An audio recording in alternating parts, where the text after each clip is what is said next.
Godzilla -1। जी हाँ, ये recently release हुई जापानीज मूवी है। इसका लेना देना ओजी मॉन्स्टरवर्स की टाइमलाइन से बिल्कुल भी नहीं है। ये जापान की अलग ही मूवी है। और अगर आपको नहीं पता हो तो गॉडजिला ओरिजिनली जापान का ही कैरेक्टर है। सो इस मूवी का मॉन्स्टरवर्स के यूनिवर्स से कोई भी लेना देना नहीं है। ये मान लो कि एक अलग ही यूनिवर्स है जो कि जापान ने क्रिएट किया है। मतलब कि गॉडजिला का एक अलग यूनिवर्स है। तो डेफिनेटली वीडियो में मजा आने वाला है। So without wasting some time anymore, let's start the explanation of Godzilla -1। तो ये मूवी स्टार्ट होती है एक सीन से जहाँ पे हम एक प्लेन को उड़ते हुए देखते हैं एंड ये ईयर है 1945। इस प्लेन को जो पायलट ड्राइव कर रहा है वो है शिटीसीमा। वो ओडो आइलैंड में अपने प्लेन को लैंड करता है और यहाँ पे एक लीड मैकेनिक होता है जिसका नाम होता है तैचिबाना। तो शिटीसीमा उसे कहता है कि इस प्लेन को रेडी कर दो बिकॉज इसमें कुछ इंजरीज आ रखी हैं। इसके बाद जब शिटीसीमा समुद्र में देखता है तो उसे दिखाई देती है कई सारी मरी हुई मछलियां। वो इस चीज को कम्प्लीटली इग्नोर कर देता है, लेकिन उसे नहीं पता था कि अभी कितना बड़ा आतंक आने वाला है उसके सामने। वो रेस्ट करने के लिए चला जाता है और तभी बजता है एक सायरन। और जब वो सभी बाहर आके देखते हैं तो यहाँ पे आ चुका होता है गॉडजिला और वो सभी पे अटैक करने लग जाता है। वो लोग काउंटर बैक कर रहे थे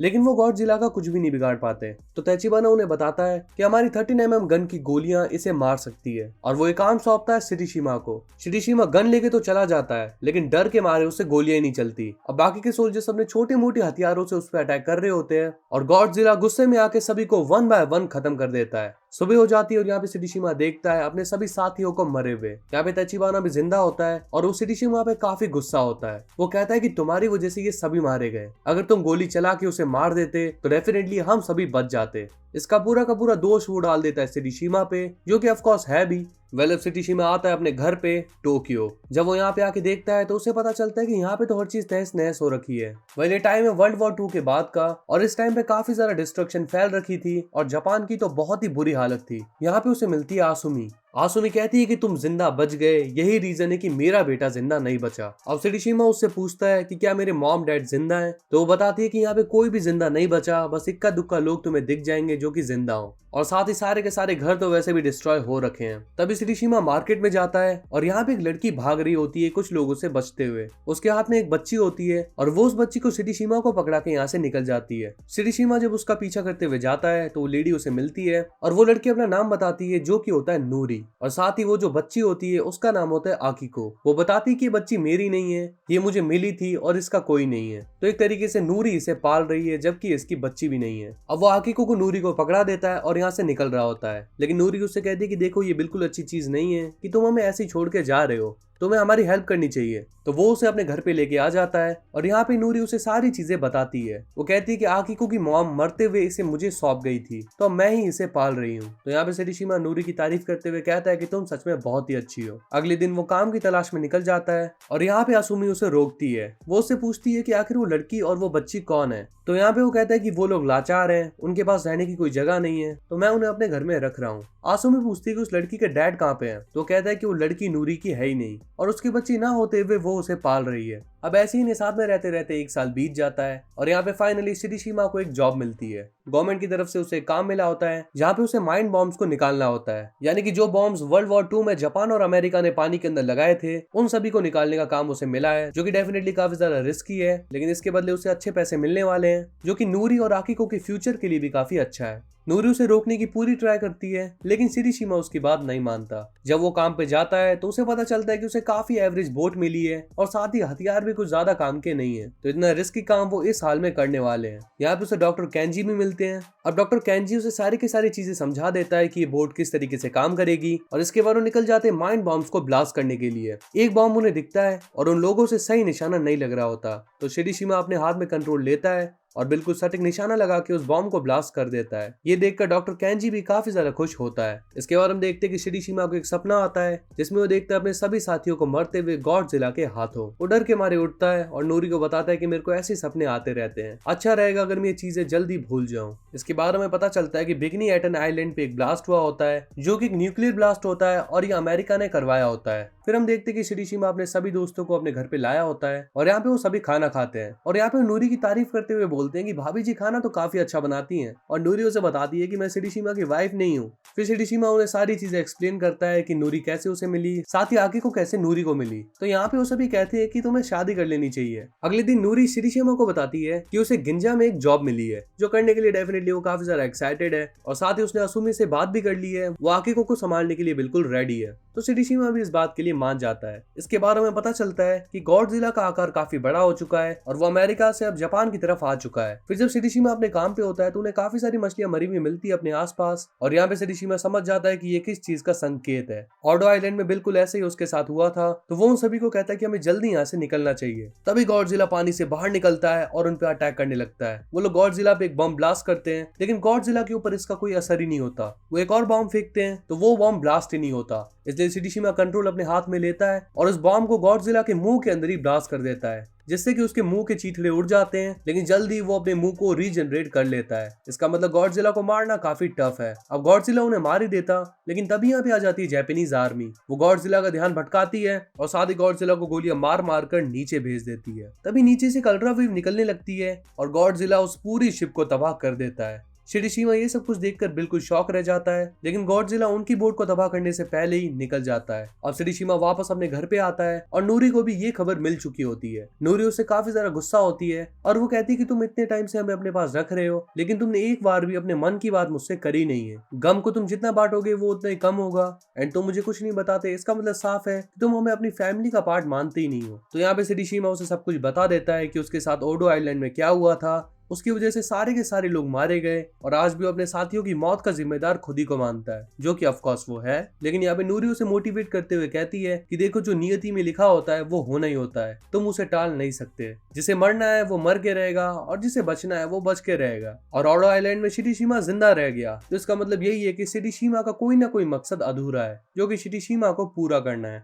अब अगले दिन शिरीशिमा अपने घर पे होता है और यहाँ पे उसे खबर मिलती है कि गिंजा आइलैंड में अटैक हो चुका है गॉडजिला का, और वहीं पे नूरी जॉब करने के लिए गई है। तो शिरीशिमा बिल्कुल शॉक रह जाता है। इसके बाद हम देखते हैं गॉडजिला को, जो कि अटैक कर रहा है उस पूरे के पूरे शहर पे, और एक ट्रेन में हम देखते हैं नूरी को। गॉडजिला वो पूरी की पूरी ट्रेन ऊपर उठा लेता है, लेकिन इससे पहले कि वो उस ट्रेन को चबा लेता, नूरी वहां से पानी के अंदर कूद जाती है। अब नूरी यहाँ से बाहर निकलती है और तभी उसके पास पहुंच जाता है शिरीशिमा। वो उसे बचाने के लिए आया होता है एंड वो गॉडजिला से बच के भाग रहे होते हैं। गॉडजिला काफी गुस्सा होकर एक अल्ट्रा वेव साउंड छोड़ता है और यहाँ पे शिरीशिमा को बचाने के चक्कर में नूरी अपनी जान से हाथ धो बैठती है, और यहाँ पे सिर्फ नूरी नहीं, कई सारे लोगों की जान चली जाती है। शिरीशिमा नूरी की मौत से बिल्कुल टूट जाता है और अब उसका मकसद है गॉडजिला को मार देना। अब वो अपनी टीम के पास जाता है और यहाँ पे उनके पास आते हैं जनरल होटा। वो उन्हें बताते हैं कि उन्हें गॉडजिला को मारना पड़ेगा कुछ भी करके, क्योंकि वैसे ही वर्ल्ड वॉर 2 में काफी ज्यादा डिस्ट्रक्शन हो चुकी है जापान की, एंड अगर ऐसे ही चलता रहा तो गॉडजिला सब कुछ तबाह कर देगा। और यहाँ पे अमेरिका और रशिया से तो कोई हेल्प नहीं आने वाली,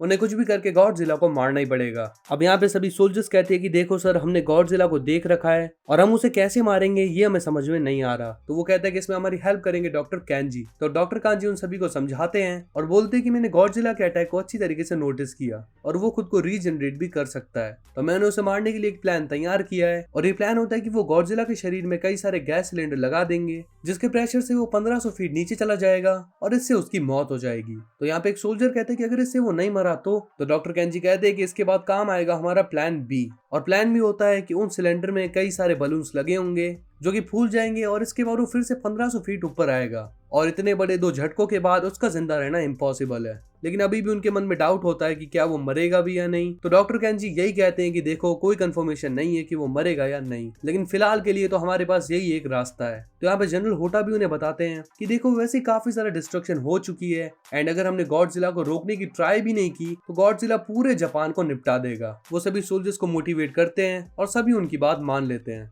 इसके बाद शिरीशिमा और सभी लोग साथ में बैठकर डिस्कशन कर रहे होते हैं और यहाँ पर डॉक्टर कैंजी उनसे कहते हैं कि गॉडजिला का ध्यान भटकाने के लिए हमें एक प्लेन को रेडी करवाना पड़ेगा और उसके अंदर कई सारे इक्विपमेंट्स हमें डलवाने पड़ेंगे, लेकिन उन्हें ये समझ नहीं आ रहा कि उनके लिए इस प्लान को रेडी कौन करेगा। तो शिरीशिमा उनसे कहता है कि इसकी जिम्मेदारी आप मुझ पे छोड़ दो। डेफिनेटली वो इसके लिए तैचिबाना के पास ही जाने वाला है। वो तैचिबाना को ढूंढते हुए उसके पास पहुंच जाता है और यहाँ पे तैचिबाना उसके ऊपर काफी ज्यादा गुस्सा होता है। वो कहता है कि तुम्हारी वजह से हमारे सारे के सारे साथी मारे गए। वो सारा का सारा दोष अभी भी शिरीशिमा पे डाल रहा होता है। तो वो कहता है कि मैं अपनी गलती को मान रहा हूँ, मुझे पता है कि मैंने कायरो वाला काम किया था और ये सब कुछ मेरी वजह से हुआ, लेकिन फिलहाल के लिए हमें सच में तुम्हारी काफी ज्यादा नीड है, क्योंकि अब मैं चाहता हूँ गॉडजिला को जान से मार देना, और इसमें जापानीज आर्मी को तुम्हारी बहुत ही ज्यादा नीड है। हमें एक प्लेन रेडी करना है जो कि तुम्हारे अलावा और कोई कर नहीं सकता। तो तैचिबाना उस पर गुस्सा तो करता है, लेकिन फाइनली वो इस चीज के लिए मान जाता है। तो वो तैचिबाना को यहाँ पे ले आते हैं और बताते हैं कि उन्हें प्लान के अंदर क्या क्या चाहिए।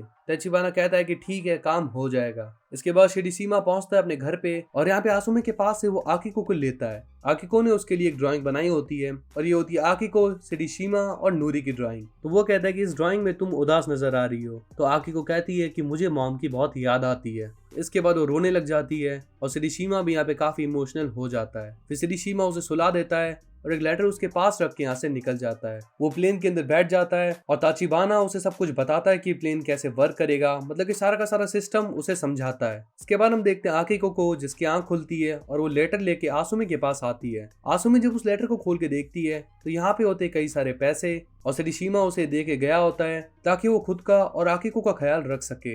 इसके बाद हम देखते हैं कि गॉडजिला फिर से पूरे के पूरे शहर में तबाही मचा रहा है और तभी यहाँ पे आता है शिरिशिमा और अपने प्लेन की मदद से गॉडजिला का ध्यान भटकाते हुए उसे काफी आगे ले आता है। अब जैसे गॉडजिला उनकी रेंज में आता है वो लोग अपना प्लान एग्जीक्यूट करना चालू कर देते हैं और यहाँ पर गॉडजिला पे अटैक भी करने लगते हैं, लेकिन उस पर कोई असर नहीं होता। फाइनली वो अपने प्लान के अकॉर्डिंग काफी सारे गैस सिलेंडर को गॉडजिला के शरीर में लगा देते हैं और इसके बाद गॉडजिला चला जाता है 1500 फीट नीचे। उन्हें लगता है कि फाइनली उन्होंने गॉडजिला को मार दिया, लेकिन तभी नीचे से गॉडजिला उनकी बोट को खींचने लगता है, यानी कि वो अभी नहीं मरा। तो वो प्लान बी स्टार्ट करते हैं और सभी बलून्स को खोल देते हैं। अब उन्हें लग रहा होता है कि गॉडजिला फाइनली ऊपर आके मर जाएगा, लेकिन 800 फीट तक आते ही वो रुक जाता है और वो नीचे से कई सारी शिप्स को तोड़ने लग जाता है एंड इस सारे हमले का उस पर कोई भी असर नहीं हुआ। फाइनली वो ऊपर आके हीट वेव को रेडी करता है और यहाँ पे सबको दिखाई देती है अपनी मौत। तभी हम देखते हैं शिरिशिमा को जो कि प्लेन से आ रहा होता है और यहाँ पे वो याद करता है नूरी और अपने सभी साथियों को। वो फाइनली प्लेन को गॉडजिला के मुंह के अंदर डाल देता है और यहाँ पे हो जाता है बहुत ही बड़ा ब्लास्ट गॉडजिला के मुंह के अंदर